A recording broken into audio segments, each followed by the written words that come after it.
Organissima, New York. Your exotic skin, hair, and beauty source, and your one-stop shop for all your natural and organic skin and hair care, featuring authentic organic Moroccan oil and prickly pear seed oil and much more. Bringing you only the best, straight from the source and proudly produced in the USA. So what are you waiting for? Shop today. Organissima, New York.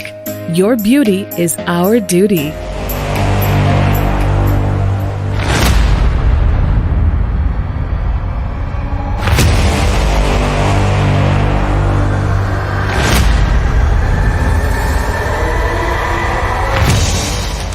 Folks, welcome back to the iHealth channel, iHealth Radio, with your host, Hurricane H. New day, always a new show, and a great show is going to be today. Topic of every hour, every day, topic that we need to always talk about, things that affect us in life, with a guest that actually going to drive us into some expertise that can help us in probably everyday life and things that we handle on a day-to-day basis. Again, I always start with some sort of suspicion here and suspense, but it's really just to get the excitement going here. But the fact is, mental health is always a big discussion. Stress is always a big discussion. I mean, life today is just, too stressful. And we cannot have enough discussions about it, how we can potentially deal with this and cope with all the things that come our way. So with me, without any further ado, I have Annie Delre. And she's a nationally board certified health and wellness coach. So that's one. She's also got a bachelor's degree in psychology. She's a master's degree in integrative wellness coaching. So she's got a whole bunch of stuff. And she does, really wellness coaching, day in, day out. That's what she does. She also has a book, and we're going to talk about that as well. I think the book is going to be part of the most interesting pieces of the discussion today, because just from the title, you got to have fun with it. But I think we're going to go deeper, and it is something that we can all relate to at any given point of our lives, whether we are going there or we've been there. And so, again, that's very ambiguous right now, but we'll get to it. So, Annie, welcome to the show. Hi, thank you for having me. Oh, my pleasure, my pleasure. And, this topic is always a key topic. It's an important topic. And I do a lot of, discussions, and a lot of it really, revolves around health, wellness, right? And that's the biggest thing. But mental health is just as big.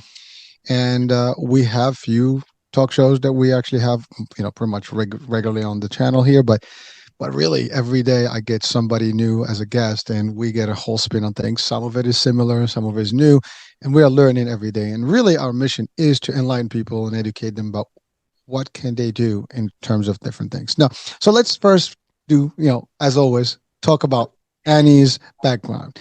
I gave a little brief, but I'm not going to do a better justice than you would. So let's talk about Annie's journey and what got you into the work you do today. Sure. So my journey began in New Jersey. That's where I'm from.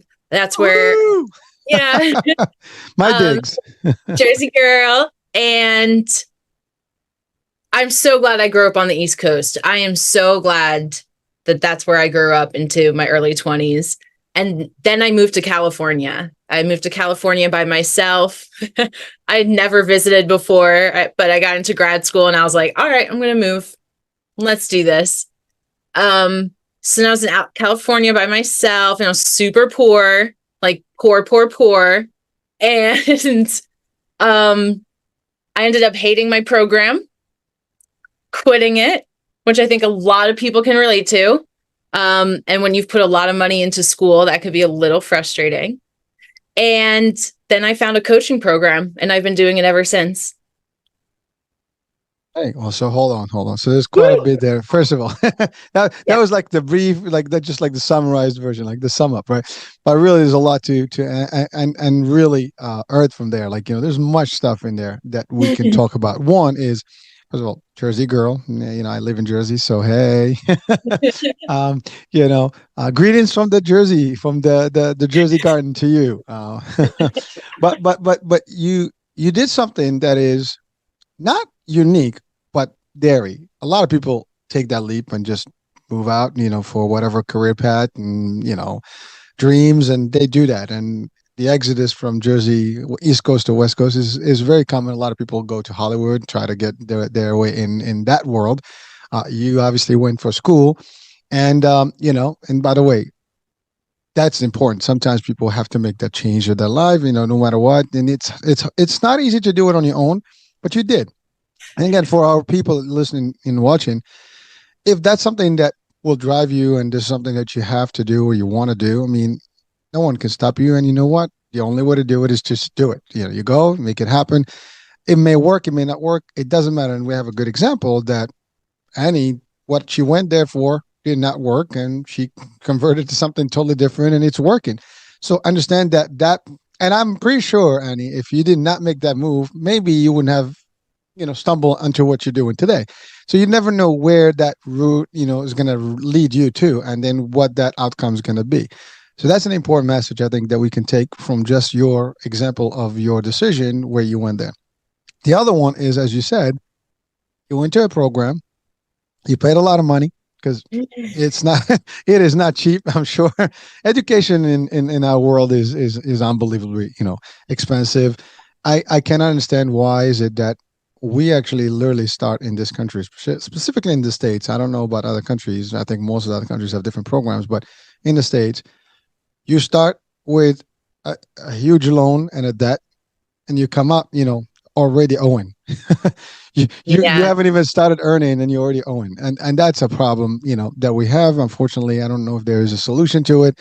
There are solutions because other people are doing it differently in other parts of the world, but it is unfortunate. So again, I actually had this discussion literally yesterday with someone, and I always say this: if you're going to a master's program and things like that, and I've actually given this advice to, my employees and my teams and things like that. And I always said this: if you want to go into a master's program, try to get into a company that actually has good tuition reimbursement and things like that. Get the experience aligned with whatever the education you're going to do, so it doesn't impact you financially. And then you are building the experience while you're getting your degree. And then boom, the next 10 you're at the next level. And that's just a simple advice, but it does, work when you do it correctly. But not everybody gets it right. And that's okay too. It's just that sometimes people don't know how to balance it out. Right. So anyways, enough about me, but those are two elements I wanted to just take, and extract from your experience. But really, you went to have a career path, right? An education, and eventually get there, but that didn't work out for you. Now, what was wrong about it? I mean, it was so boring. It was so boring because when I was in my bachelor's and I learned the difference between coaching and therapy, I was like, coaching is amazing. That's totally what I want to do. But this was like around 2015. And coaching was still kind of BS. I mean, even today, some people think it's like real BS. So you were either a top business coach, right? Like if you thought of coach, you thought of like a top business coach, coaching CEOs, or you thought of a sports coach. But everything else, like the word life coach was just thrown around. Now there's like a ton of niches. If you talked about coaching, at least the word, people wouldn't be like, what the heck is that? But I didn't think it was practical to do full time. So I was like, I'm going to go get a safe career. I'll be a speech language pathologist.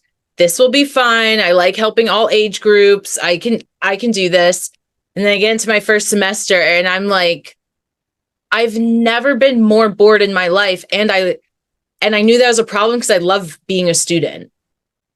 And I love to learn. And I don't mind the textbooks and I don't mind the papers. So the fact that I was just hating every minute of it, I was like, oh, you can't do this. Like, you can't do this. So I quit. I got a full-time job. And then it's funny you mentioned working for a place to help pay for school, because that's what I ended up doing. I ended up starting in my master's program and then working as an admissions counselor at the school, at the graduate school. There you go. That's one way to do it. But, Yeah. we didn't rehearse that, but you're right. I mean, that's again, because here's the thing, the reality of this world that we live in today. I mean, you cannot even get a real job without some experience behind it, right? That's the first thing they ask. Like they don't even, your algorithms today are not even humans. They They just wash you up immediately with your backdrop, and if your backdrop or background is less than I guess pleasing to the technology, to the robot, it Just just gotcha. you just basically dismissed, right? So they don't even get to the point where you can sell yourself, and really that's what an interview is about. It's like, you can have 10 people, but someone's going to drive that discussion and you'll be like excited about, I want this person with me. And you don't get that in that first batch of interview, well, in the process now with the algorithms and the stuff. What I do like now is there is some companies that give you, do you want to opt out of the algorithm? And so I'm not sure if Ooh, I haven't seen that.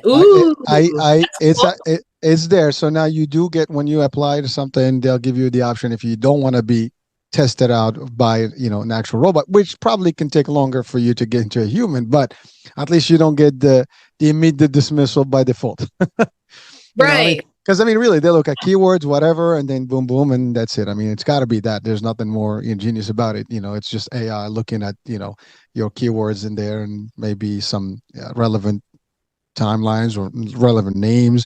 But that's all there is, right? But you did it right and you moved. But here's the thing, though, folks watching, listening. You when you went in, you wanted to do that, right? It's not, and that's, by the way, something that a lot of us do. We go into a career path or an education path that we think that's going to be us, but then you just realize this is not for you. And the great news is that we live, as much as I stated that the education system is expensive and it's difficult to navigate, but we have flexibility that, again, in other parts you might not have. So you can move from one program to the other program. You can switch credits, so it's credit based, so it can give you those opportunities. So it's never too late. You can change any given time. You can finish a program, start a program. Sometimes you can get a second master degree with a couple additional courses, and voila, you have the stuff. So we have availability of choices and things that can make it. But at the end of the day, I can still, and I'm not sure if this is true, maybe you can validate this, is that even though it was boring, I'm sure you picked up something there. Yeah, I mean, it started the domino effect. It made me move there because I like to think I'm a practical woman. And in speech language pathology, most times you start off making 80K and then you just make more after, and you can work full time and you can work part time and you could do it staying at home. And again, this is 2015. This is when staying at home was still something somewhat foreign to people.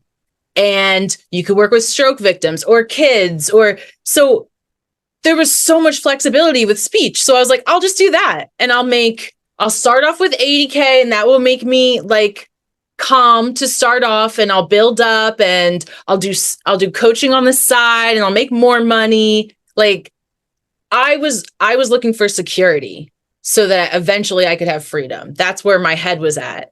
But when you're studying coaching and self-development and like behavioral change,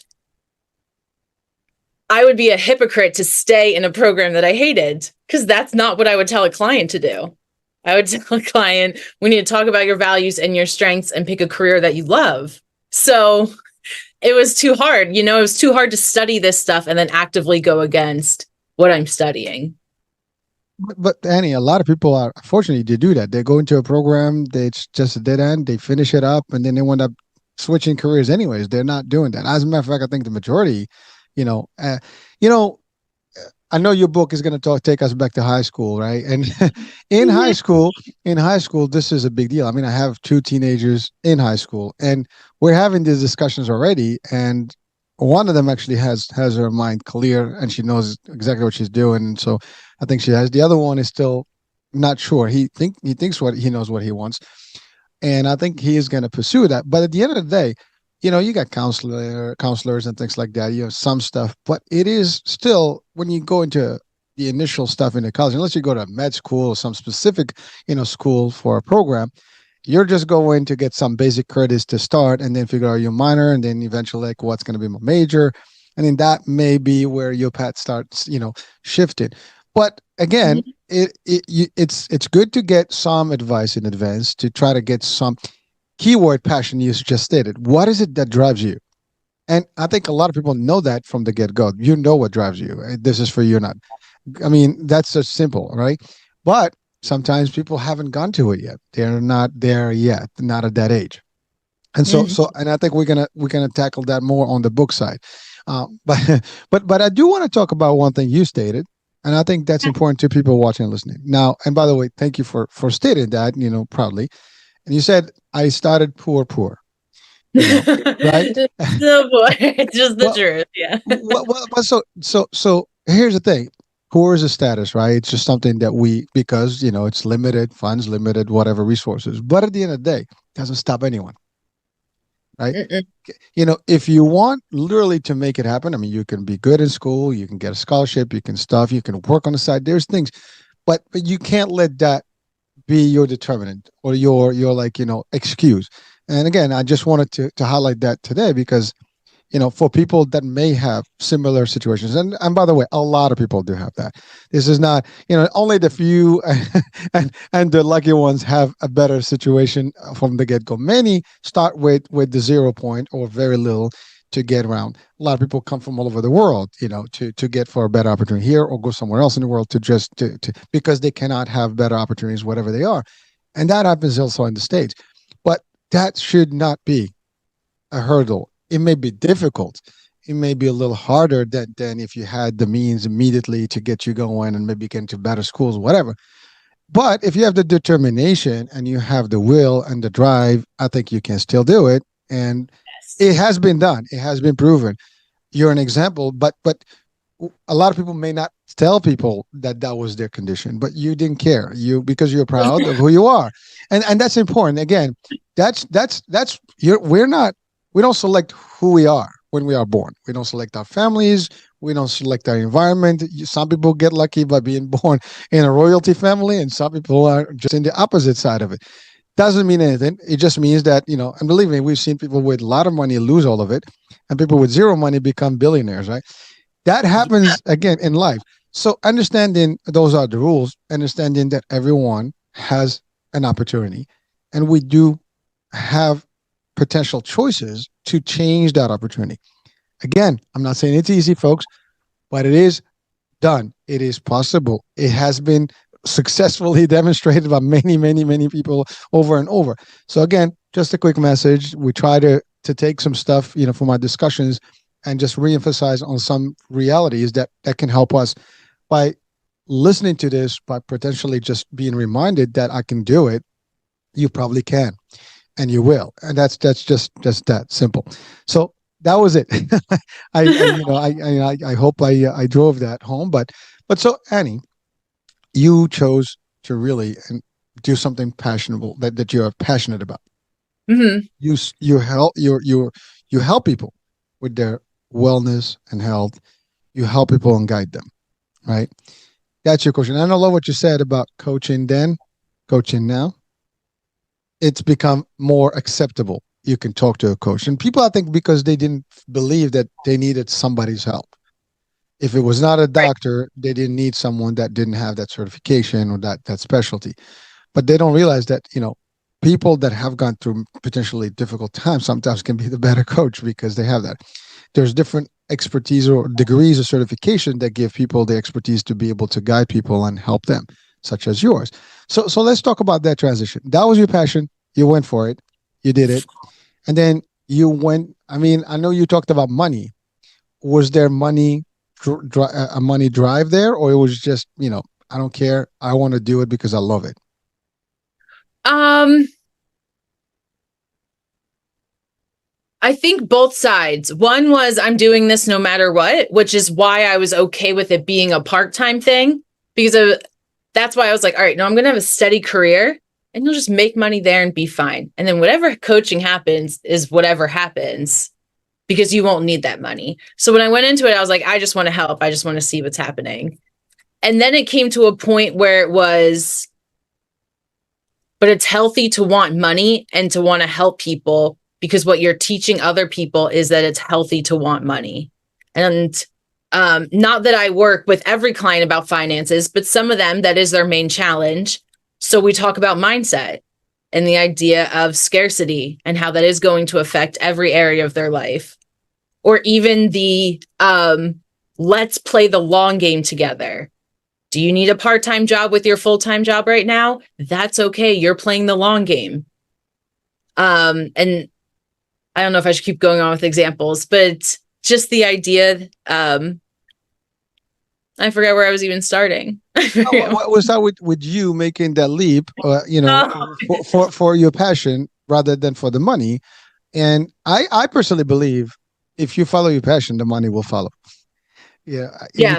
because you're gonna make it lucrative, because you're gonna enjoy it and you're gonna do good with it. And you're right, you can complement it if that's what's gonna drive it until you get to that healthy financial point. Because again, the finances are important; they're part of life, but they're not the main thing. It, I started making this new joke about the TGIMs, right, as opposed to TGIFs. you know, Listen, like what you do. if you're really doing what you love, every Monday is a beautiful day. If you don't, Monday sucks. Yeah, So we exactly. want to get everyone to have TGIMs every day. So every day is a TGIM for you, and then life becomes peachy. And that is going to be the ultimate target for many of us, because that's really the ultimate goal. Many people think I want to work to make money, but really we don't want to work and make money. We want to have a lot of money so we can have a better life and do other things with that money. And so therefore the end game is not really the money, is the outcome of what the money is going to help you with. But is money everything? Probably not. It's not. I mean, it's never going to, fulfill everything. People have Hmm. money and they have voids. Yeah, totally. And I like that you brought that up. I think it's the book, The 10X Rule. I cannot think of what that man's name is. I've read it like 3 times, which is just the worst that I can't think. James is his first name. I can't remember, but it's 10X. He's very intense. This author is super intense, but I like it. I like that he's like aggressive and intense, very masculine selling. But one of the things he says is he's very confident and open about talking about money. And he says, and people will tell me like, yeah, but money's not everything. And what he says is, yeah, I never said it was everything. I just said it was important. And so I feel like a lot of people, the first thing they say back when someone talks about like their want for money or their plans for money, they're like, yeah, but money's not everything. But did I just say money is everything in my world and I need this, or else like nothing else will make me happy? So I like that he talked about that, because it's that idea of like, it's not all or nothing. Oh, maybe that's not the best phrase for it, but You're right. It's not all or nothing. I mean, there is there is got to be balance. You can have it all, and sometimes there is no such thing as have it all. I don't think there is. Because because you don't everyone's control. all is different. Like, Yeah, well, that's really it. I mean, your life has many things, but the first things that you have to have is your basics. And the basics is if you're not happy, right? Nothing else matters. I don't care. The money in the world cannot make you happy. If you have health issues or you have family problems and stuff, money cannot buy you any otherwise. You can buy you temporary pleasures, right, to just compensate, but it's not going to resolve the issue for you.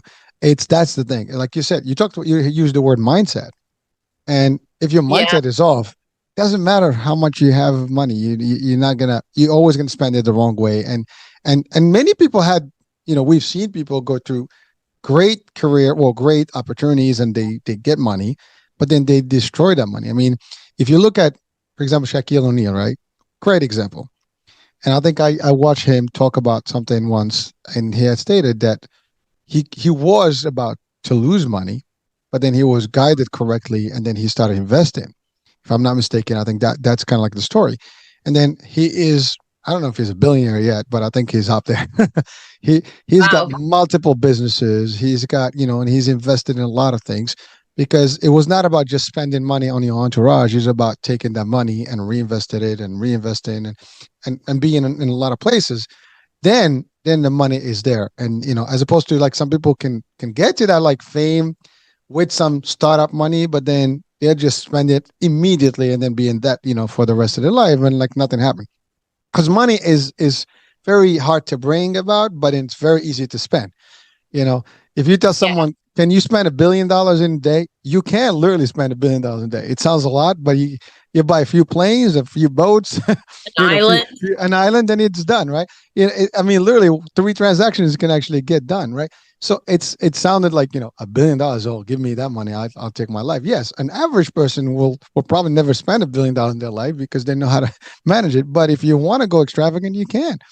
And but again, what's the point if you spend it all in one day? And tomorrow you're sick and you have none. There you go. It's like you're square one. So we have to be careful about that. So it's not always about the money, but it's about the end results, about the passion. And you pursue the passion, and not only you pursue it, you are helping people, converting them to a better life, to having a better quality of life. Because that's the other thing. You're helping their wellness, their mental state. I mean, and by the way, being well has to do with a lot of things. And mindset, entourage, environment, understanding your finances, how to operate in your daily life. Your fitness can be part of it. Your food can be part of it, everything.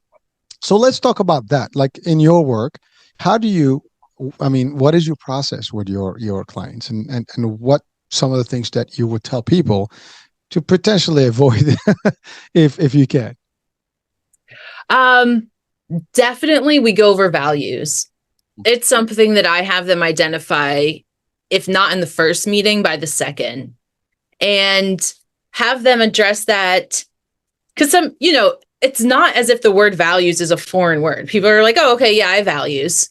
But what are they? Because some people don't value the same thing. It's just not the same. So, and then the next step is compare what your life is like to your values. So, for example, if one of your values is loyalty, but you're with a partner who continuously cheats on you, and you work under a boss who constantly takes credit for your work, and you're wondering, why am I so unhappy? Why do I feel depressed or mad all the time? Why am I unable to have a bond with my partner? You're actively against one of your values. You will never be happy because you're not aligned with your values. So either your values are going to have to switch it up, or you're going to have to make a different decision, or you're going to stay in victim mode. Those are the only solutions. And I say that a lot kinder, but I am pretty upfront with clients as well, to just say in the most loving way, you are your own problem. And the fantastic news is you are also your solution. So I like to pretty much say that in the beginning as well, of like, listen, I'll be your biggest cheerleader. I am here for you. At this point, I've coached between 500 to 600 clients. I'm so down for their success. I'm so down to teach things that have worked for others. But the first step, again, is like, what are your values? And also giving them the reality check of like, you're the problem in this situation. Now let's talk about solutions. Oh, that's a tough one, right? Well, but let's talk about that, right? So people have challenges. Yeah. And I think one of is we all think that we're right at all times. At least I think we all have some level of that, right? Self-righteousness. We all think that we know it all. I mean, listen, I would say I'm guilty as charged to a degree. I mean, I try to get a reality check every now and then, but sometimes, you get into like this grandiose moment. Yeah, the ego, and you think that it's not.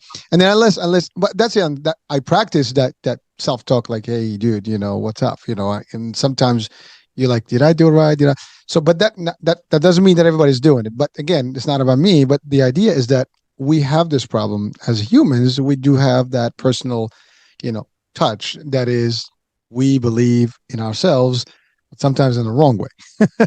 Mm-hmm. So what are some of the challenges that you have encountered with some of your customers and clients? Without, just general stuff. Definitely confidence. That's a big one. It's a big thing that people suffer with. And because of the lack of confidence, it bleeds into all the areas. So like their relationship or work, their physical health, their finances, it just bleeds into all these areas. Another thing is communication And that's also personal or professional communication of just, especially for the introverts, of just like, it doesn't come naturally to me to talk at a meeting where I'm like, I have a question. And then everyone whispers to me, I'm so glad you asked. I was too scared to ask. Right. Or they're like, does anyone want to come up and present? I'm like, I'll present. Well, other people are like hiding underneath the desk, but they're brilliant people that deserve to share their knowledge and ask their questions. So the idea of building confidence, so you can ask questions in meetings, so you can share with your colleagues all this amazing information you have. For my male clients, sometimes it's communication with their partners, with their bosses as well, right? Especially if their bosses are female, they're like, please let me be better at communicating with her. But males trying to understand their wives, especially when they have children. Confidence is a big deal. I mean, but how do you build confidence? That's that's got to be, that's a tough one, because I mean, you have that, it takes a lot of energy. It takes a lot of you making the effort. Yeah. Well, number one, I ask them, like, was there ever a time in your life where you were confident?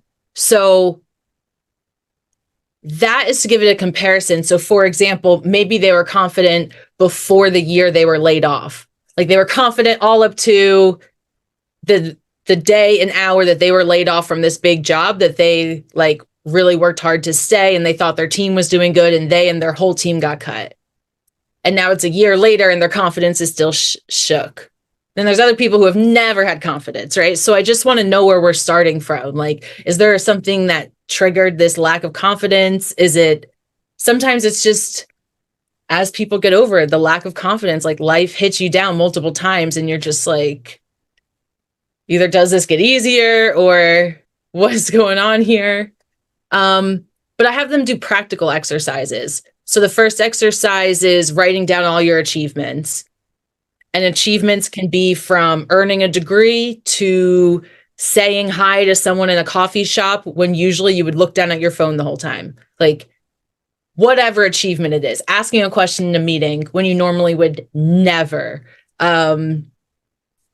Picking up the phone with a phone call when normally you would never answer the phone and you would just send a text. So little things, whatever that. The next one is writing down all your compliments. So I recommend keeping that in a running note in your phone. And some people may say, I've never gotten a compliment, right? Because if you're feeling low, you don't have the confidence to remember being told you're confident. And if that's the case, I ask them to ask their family, friends, coworkers, or boss. So it wouldn't be so much that they would say, can you give me a compliment? It could be, hey, what am I doing well? What's a skill that you think I have? Or what's your favorite memory of me? So you're building this list. So at a moment that you're not feeling great, you look at it and you're like, oh my gosh, yes, I had this bad conversation with my boss, but look at this list of all these amazing things I've done. And I have a list of people who love me and support me. And here's measurable, valid answers. So I think that really helps people, especially my analytical clients, like my engineers, like they need to see evidence that this is the real deal. Also, Annie, I mean, does not start with believing in someone's self. I mean, in yourself. I mean, right? In order for you to be confident, the first rule, I guess, it starts with you just knowing who you are and being aware of who you are and not worrying. I think that's the problem, because when we worry about everybody else's opinion about ourselves, that's when we lose the confidence, because now we're not meeting everybody's expectation. But if I'm confident, I don't care what people think about me, right? And that's, I think that's really the dividing, element between someone who feels the confidence and someone who may lack, the expression of confidence. Because I think they have it, they just cannot express it because they're shy and because they're not clear about whether they can. I mean, here's the thing. I love what you said about raising your hand. Sometimes I've been in places where like I sit back and I watch and no one, dares, and then, okay, I'll take it. I mean, but like, sometimes that's what it, sometimes, you just sit back, and it's not that you're not confident, you don't want to be that making too much noise, right?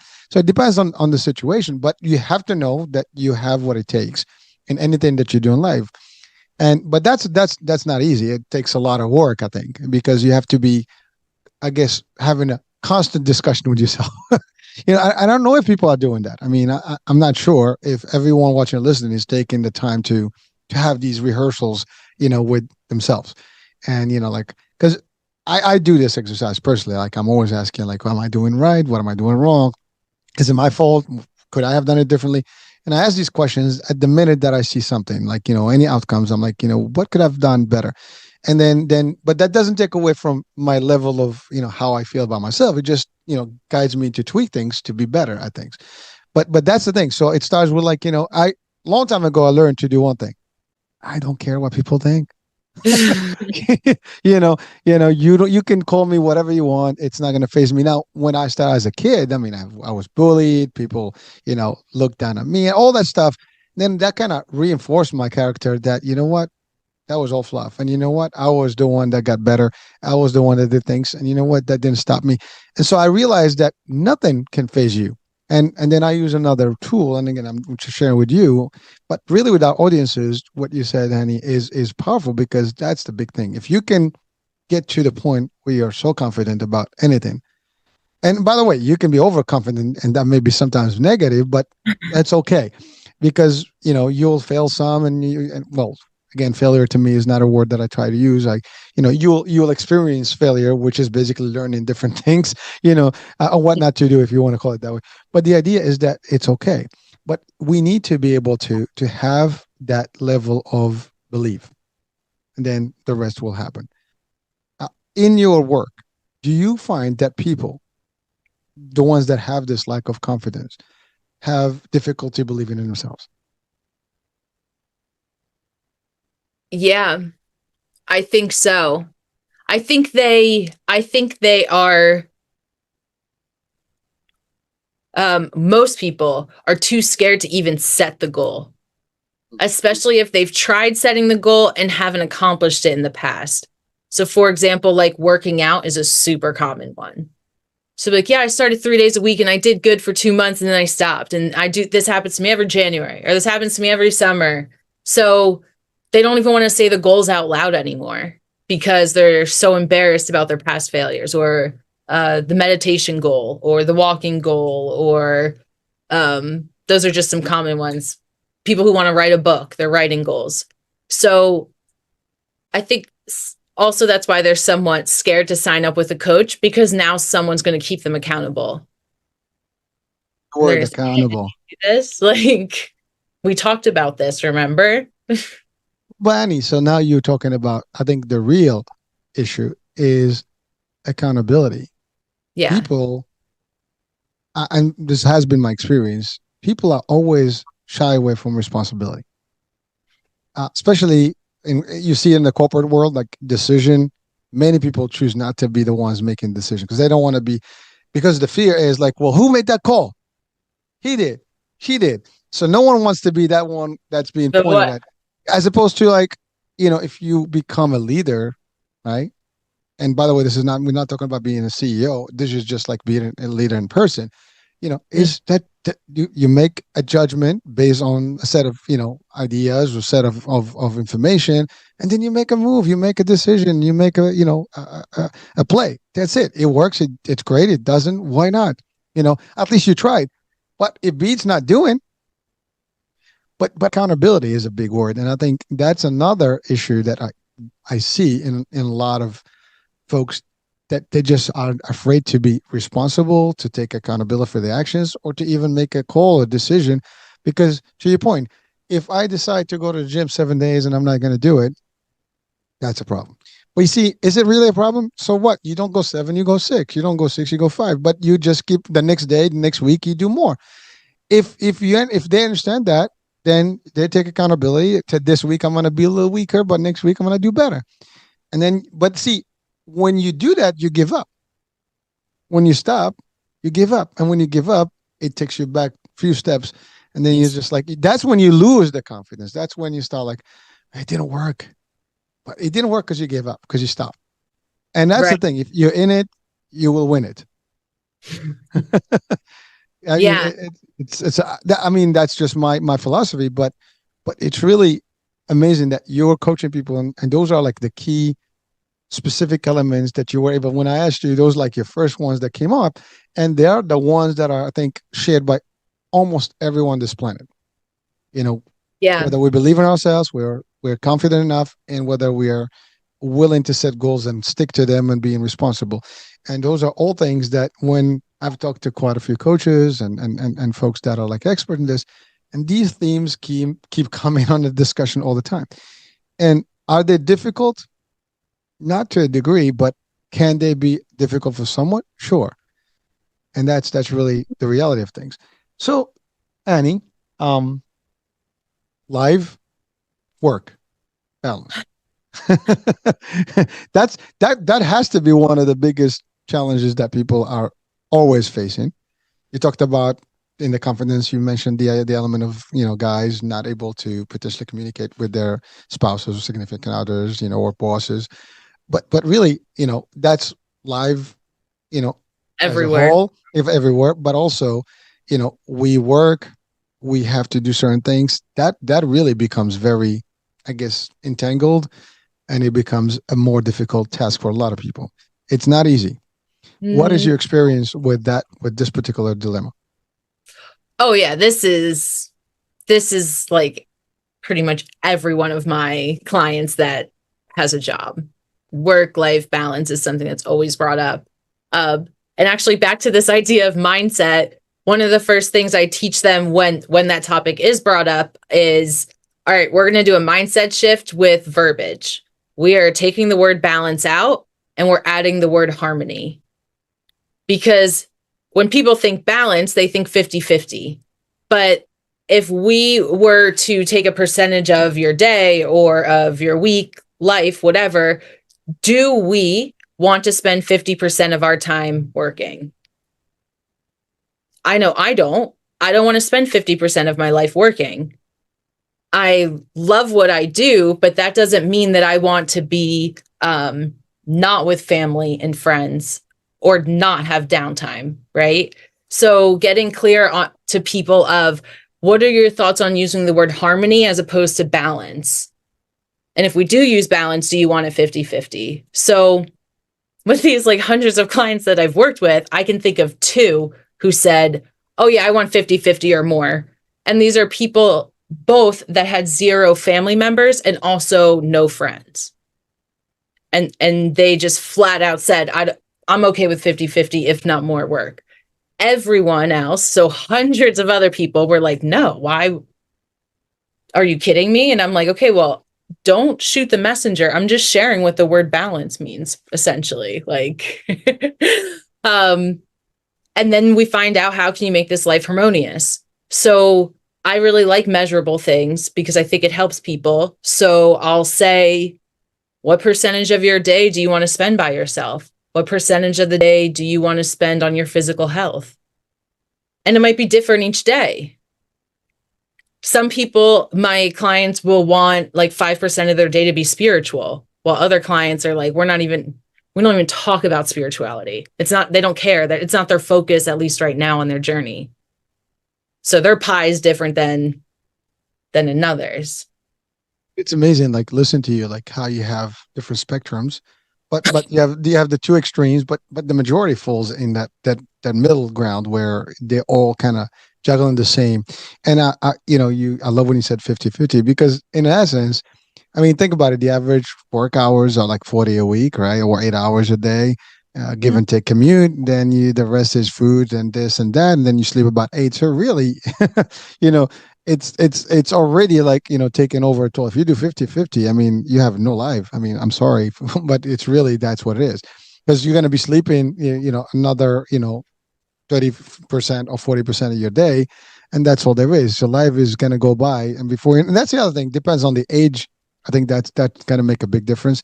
Someone who's younger will probably think they have eternal time. Someone who gets a little bit, in the ages will actually value the time differently. And that's actually true. I can speak to it because every decade in my life so far had a different, meaning in a way, and time meant differently.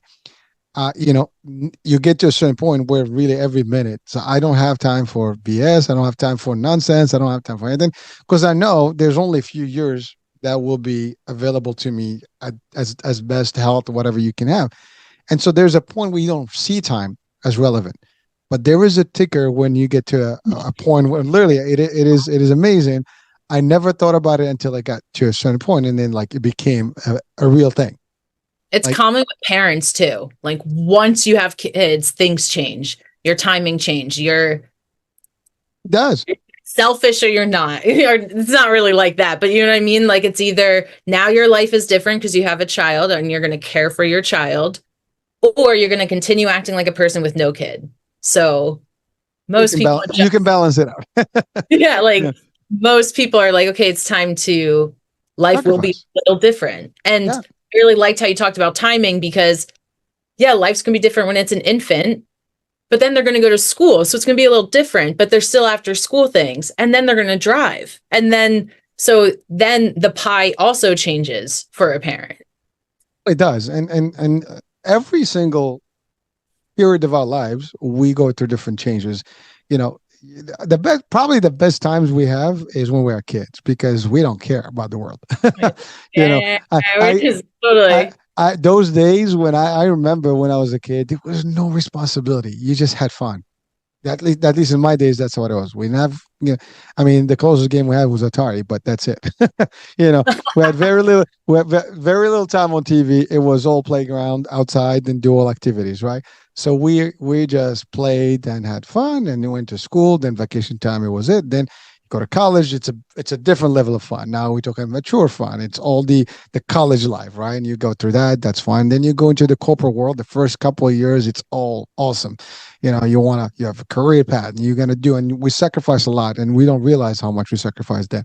Because I can tell you, I used to work 7 days a week, because I Yeah. wanted to get to the, Totally. I was going, I wanted to go to the next level, the next level, next level. And the only way to do it is to really prove yourself. At least that's what I thought the idea was. And, you do more and you do more. So the powers that be can see you and they give you that next shot. And then eventually realize that still doesn't work because, doesn't matter what you do. Some of these companies that it's relevant to them, you're just another, player, another peon, whatever on the chessboard that they move. And so that's all there is. And so, and it changes. Then you have kids. Then life becomes a whole different story because now you're responsible. And that keeps changing. But time is the only thing you're running out of, and it's not going to come back. And if you don't enjoy your life, and I was talking to my wife the other day, she had a discussion with someone, and literally they were sharing with her the story of a friend who was planning that he had 6 months to retire and he was ready to do all this grandiose stuff and travel the world. He died about a week later from making these statements.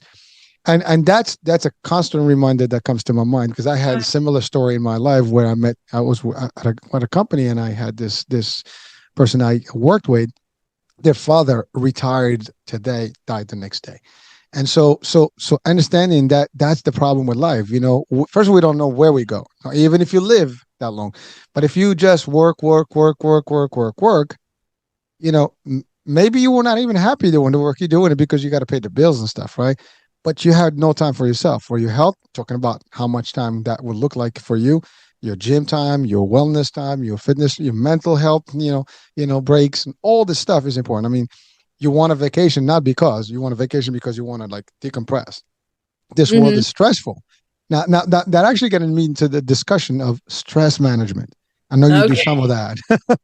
So that's a big deal. I think we all stress. It's I don't think someone is watching right now listening doesn't have a level of stress in their life. If they do, please send me an email. I'd like to have you on the show. We can have right. Who has that answer? Totally. We want to have you as giving us the guidance because I can tell you the world is very difficult to navigate, and stress is real. It's as real as life and death, right? So how do you help people with that? Well, getting clear on where exactly their stress is. So similar to always working on values, I teach them about the wellness wheel. And actually how I explain it is it's like a pizza, and there's different slices. So it would be physical health or finance or environment, relationships. And I have them rate each slice 1 to 10. 1 is, wow, this is bad. And 10 is, this is optimal. Life is good. I don't need to change a single thing. Because sometimes what happens is, it depends on where you are in your journey. But sometimes I'm sure you've met these people or even been one yourself at some point of, my whole life's in shambles. I have nothing going for me. I am, is there anywhere decent? Nope, I'm zeros everywhere. But then they do the exercise and they're like, actually, I have a really good support system. I do hate my job and I am significantly overweight. But you know what? Like, I can pay rent and I have a great support system. So it's like, okay, well, what area is causing you the most pain? My physical health. Let's talk about your physical health. But allowing for that clarity before even picking one thing, because, coaches are different. All coaches are different, but I have them focus on one thing at a time.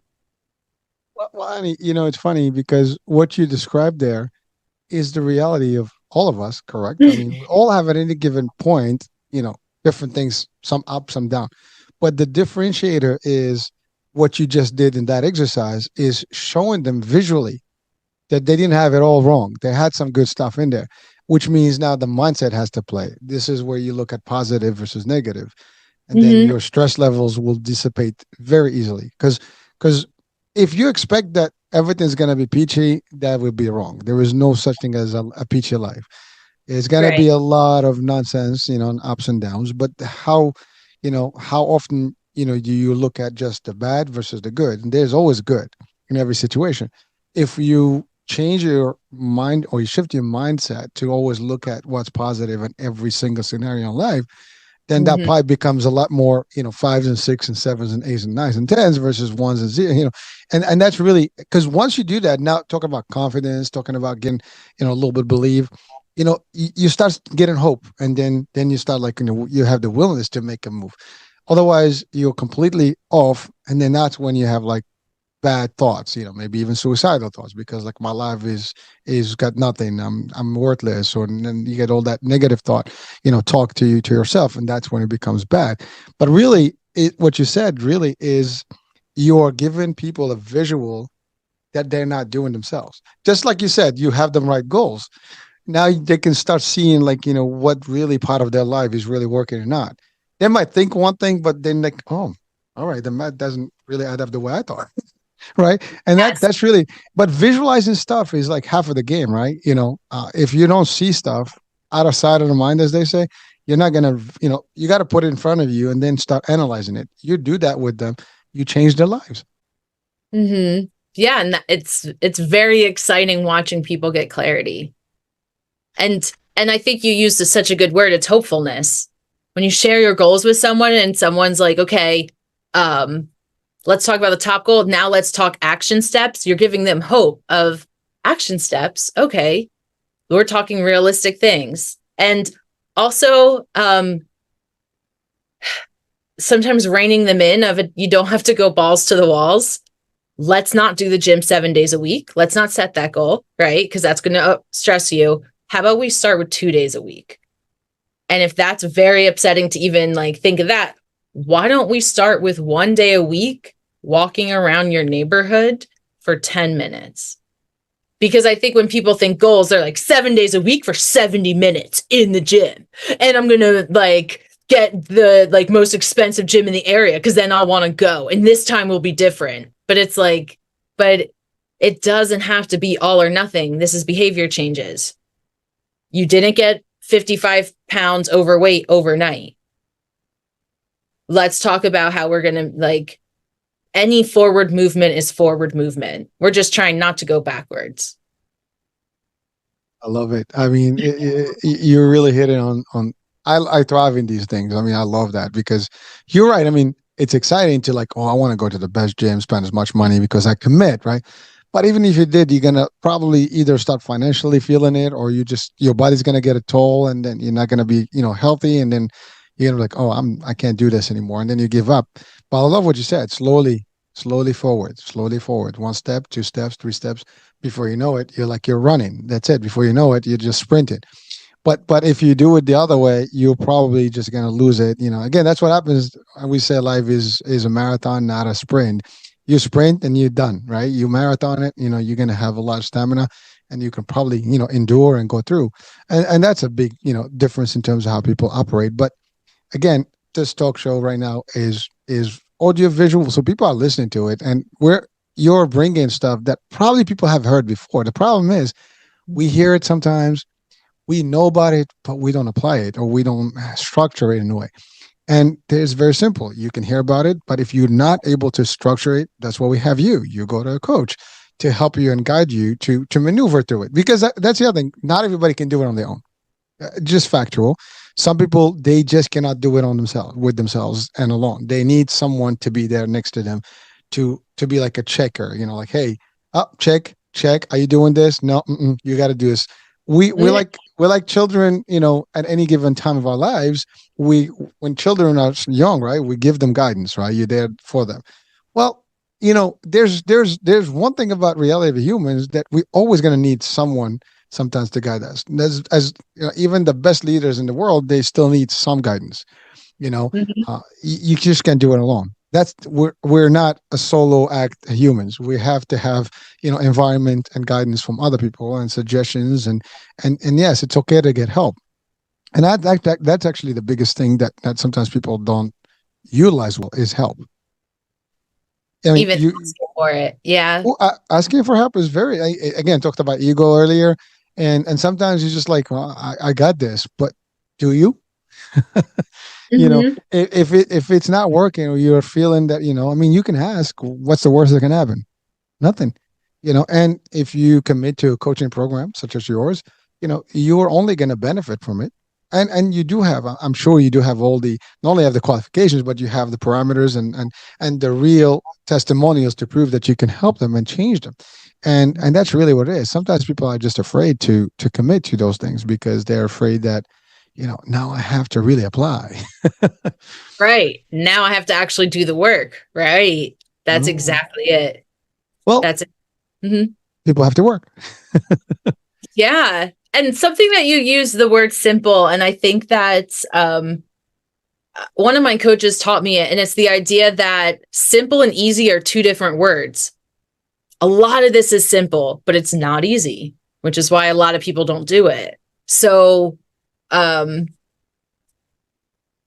also I think that's a great thing. Why are we making it so complex? Some of these self-development books, I read all of them, right? I read all of them. I love all of them. But some of them I read it, I'm like, the everyday person has no idea what you're saying. They're not going to be able to grasp this because you're talking so out there. Like, this should be a textbook. This shouldn't be like, this is going to confuse people about development. Why are we making it so complex when there are many simple things that we can do for the everyday person who doesn't want to start studying psychology and philosophy and sociology, who just wants. Yeah, well, I mean, the common folk, right? That may be good for a group of people that actually are learning to be maybe therapists, coaches, but the common person, they just want to lay more of them and just give me some terms that I can understand, basic. Yeah. But I love what the difference between simple and easy. Simple is just that it's not complicated. But it can still be difficult to do. It's not like it's going to be like, hey, it just, walk in the park. This is going to be challenges, but there'll be simple challenges at a time.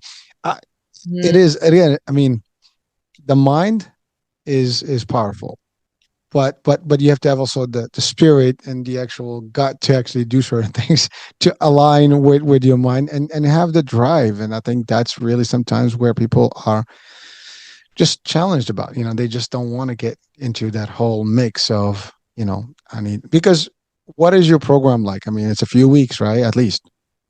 Mm-hmm. So yeah. You're talking about commitment. It's a commitment. And that's the point. I do have VIP days, but that's like a power day. Like, we are talking about stress and time management. You are leaving with a success map. These are for people who are like busy professionals where they say, I don't have time for a 6-week program. Are you kidding me? My problem is I don't have time, right? So we can do a VIP day where I essentially teach them you do have time, but just meeting a person where they're at.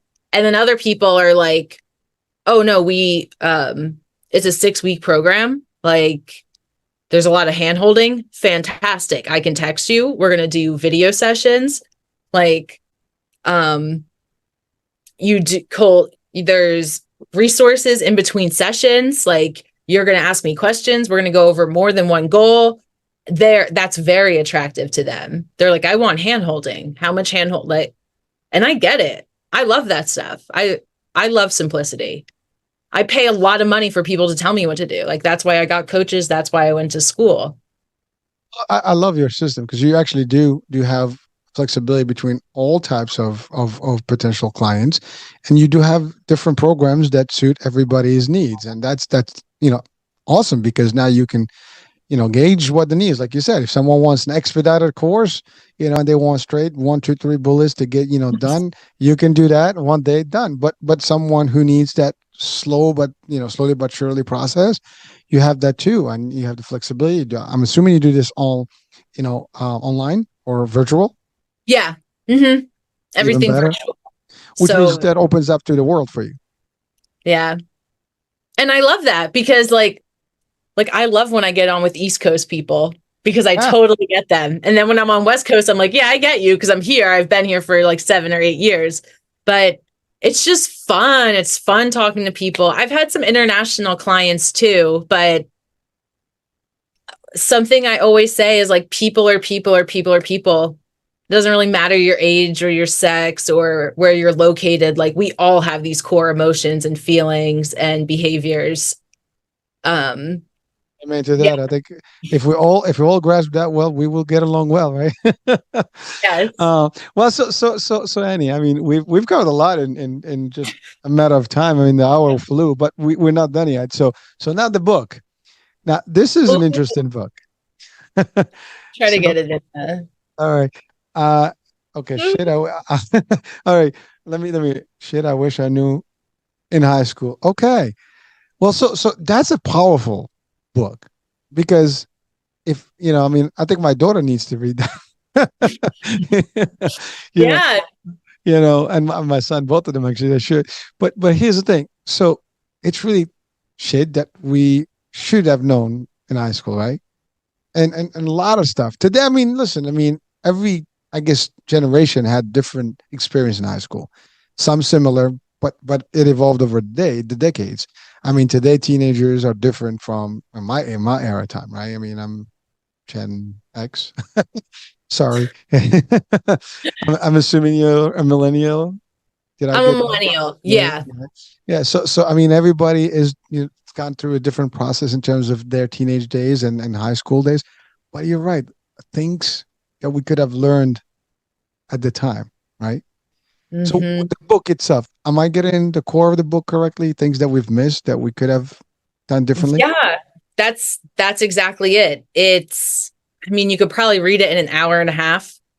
It's literally like tips. Like a lot of them don't even take up a full page. And I wrote it for my sisters. My sisters are twins and I'm 12 years older.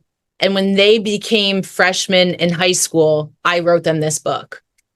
And I just gave it to them. I didn't share it with anyone, just them. And then earlier this year, I reached out to them and I was like, do you guys mind if I publish it? Like for more people, I'll take out, because I would do inside jokes with them and write some more personal things. And I was like, I'm going to edit it. Like, it won't be like the sister version, but I am going to use some of the main principles. And they're like, do it up. So there is cursing, like there's cursing in this book, but I wrote it as if talking to high schoolers. And for whatever reason, some parents are in the illusion that most high schoolers don't curse. And they're like, my kid doesn't. Yeah, well, I'm sorry. Maybe not in front of you. Like I didn't curse in front of my parents. We were a strict Catholic home. I did not curse at home. But once I learned about curse words, I was like, this makes people gasp. Like, I'm definitely going to do this for attention. Like, once I learned that people, how they feel about curse words. But I mean, anyway, I wanted it to be down to earth. I share personal stories. I get real. I talk about physical health, self-development, friendships, relationships. It's mostly geared towards women or girls, right? But there's so much that applies to men too. Agreed. I mean, but really, I like the concept because it's real. You can't fluff things up that are you can't.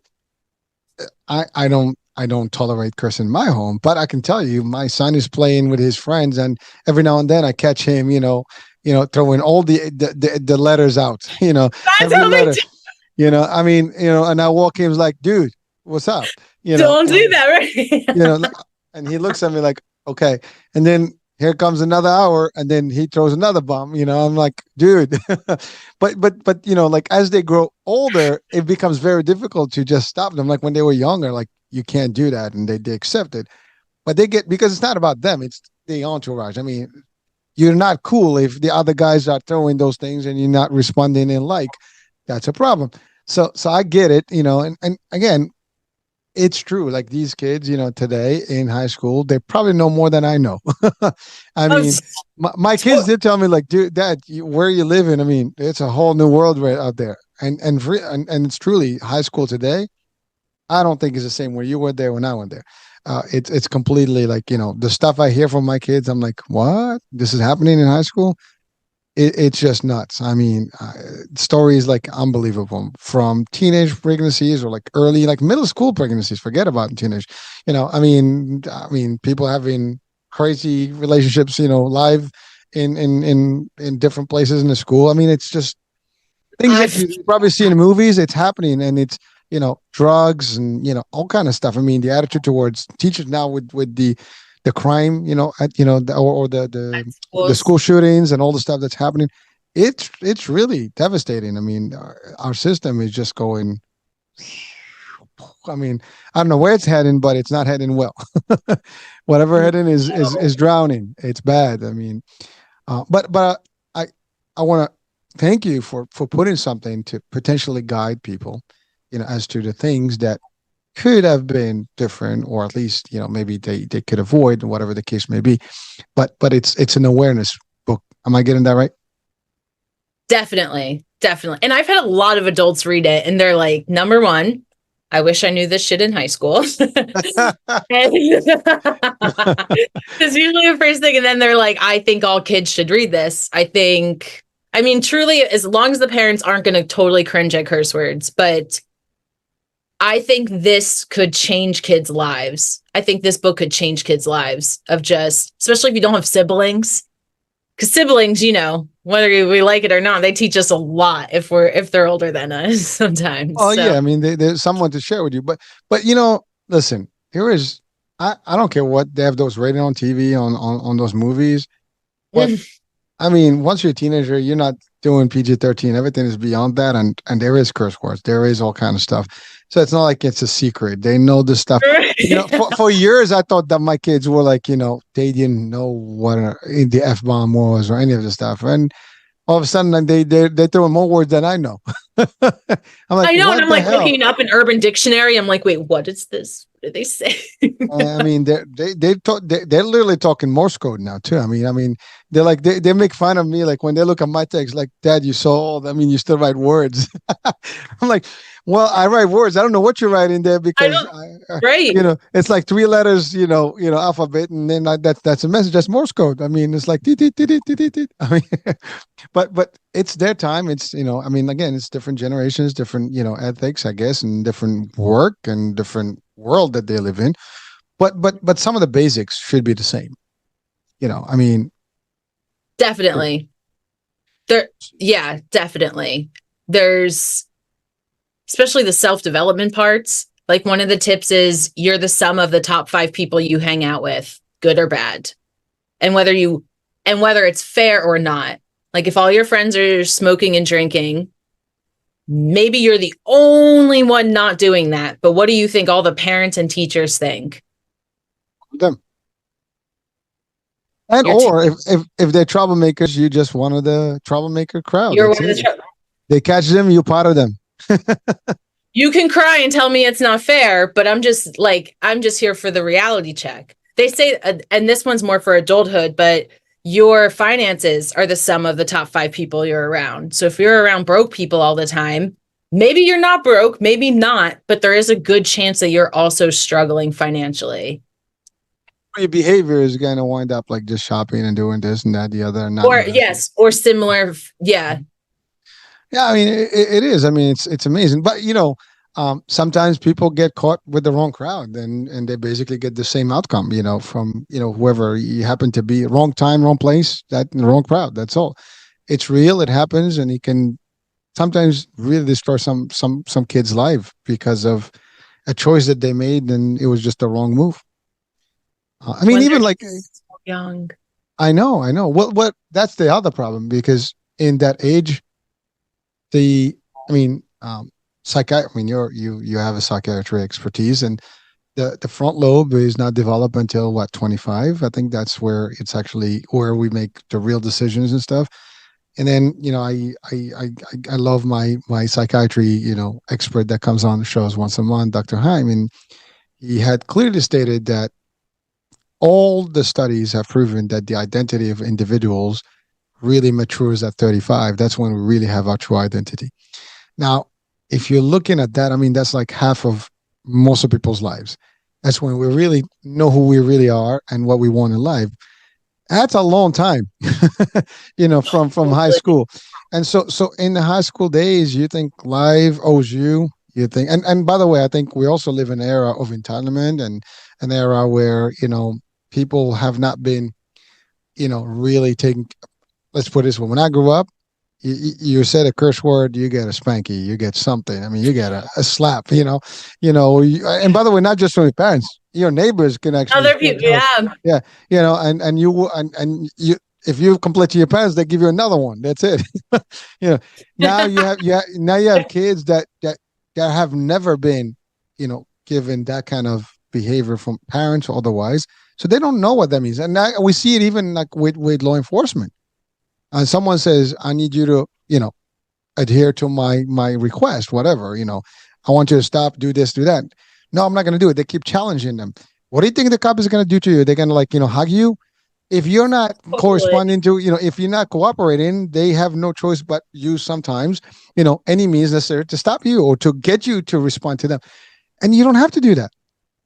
I mean, it's simple. I always say this. If someone stops you, you give them the stuff that they asked for. If you did something wrong, well, that's where the courts are. If you didn't do anything, that's where the courts are. You don't have to fight with them. That's not a fight you're going to win. I mean, period and out. So it's not. I'm not endorsing, any negative, or maybe like police brutality here or anything. But police do their work, and then that's a good example. And I always tell my kids, if you're not responsive and you're always challenging in life, this can happen. You're probably going to be challenged by an officer or somebody, and they're going to tell you this, and you're going to tell them, give them attitude. If you give them attitude, there's only one way to go. And it's going to be down. Your battles.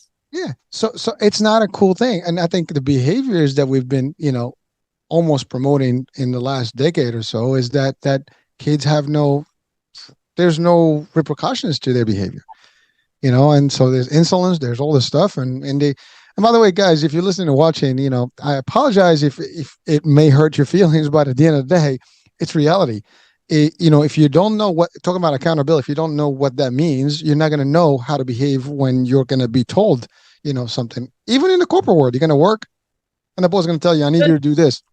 Well, you're going to tell them, I'm not going to do it. And you're going to have an attitude. They're going to tell you, okay, well, you're fired. Get out.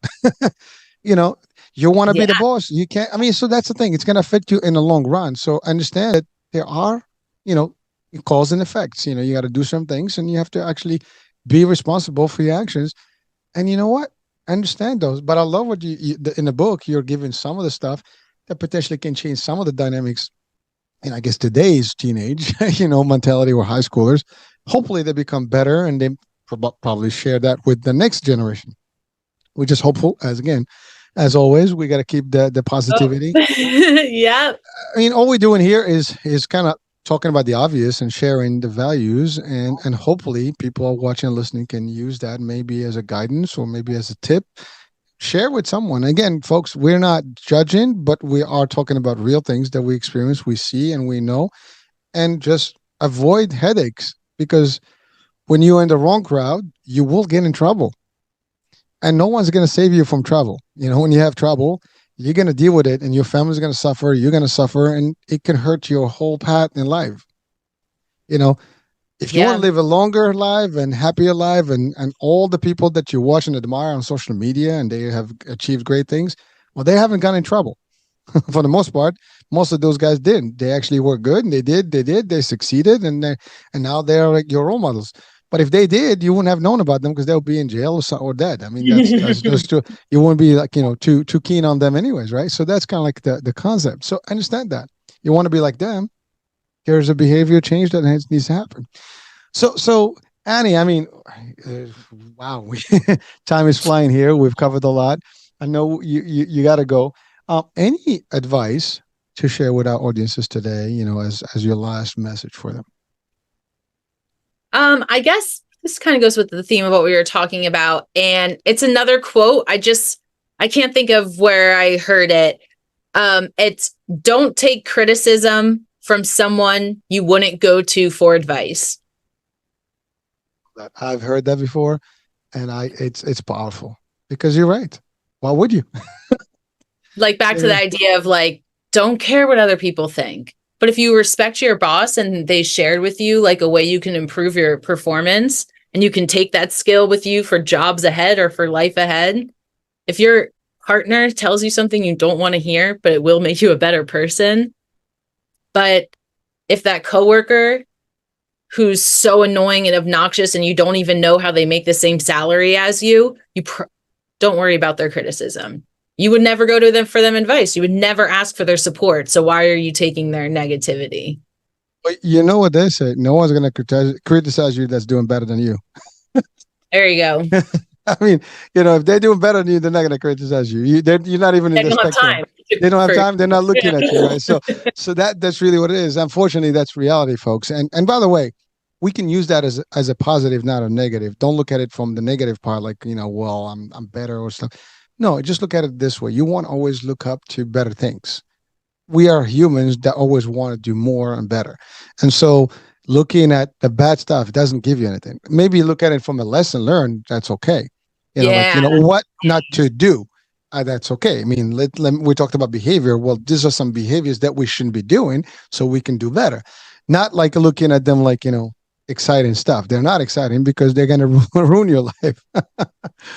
So Annie, how can people reach out to you and get in touch with you in order to potentially join your program if they wanted to? I would say write to my website. It would just be I'm not a huge social media fan. They can find me on LinkedIn, Facebook, Instagram, all under Annie Delre. But I think website would be best. Perfect. So we will have that link on the job. I always say this, the actual show description. I started a channel called the Job Market Channel. So we talk about job description and jobs and positions and stuff. So my mind, I've been writing all that stuff. So my mind is really on that. But really, we're talking about here the description of the show. So the link will be there. And well, Annie, thank you for really joining, for great advice, for sharing some of the work you do, and definitely for the real pieces that you shared with our audiences today. Thank you. Thank you for this opportunity. My pleasure. And so there you have it, folks. I hope you had the fun with us. You had a great time. Hopefully you learned some tricks here. And that's about it for today. We'll be talking soon. New day, new show, new guest, new topic. Bye for now. Wow.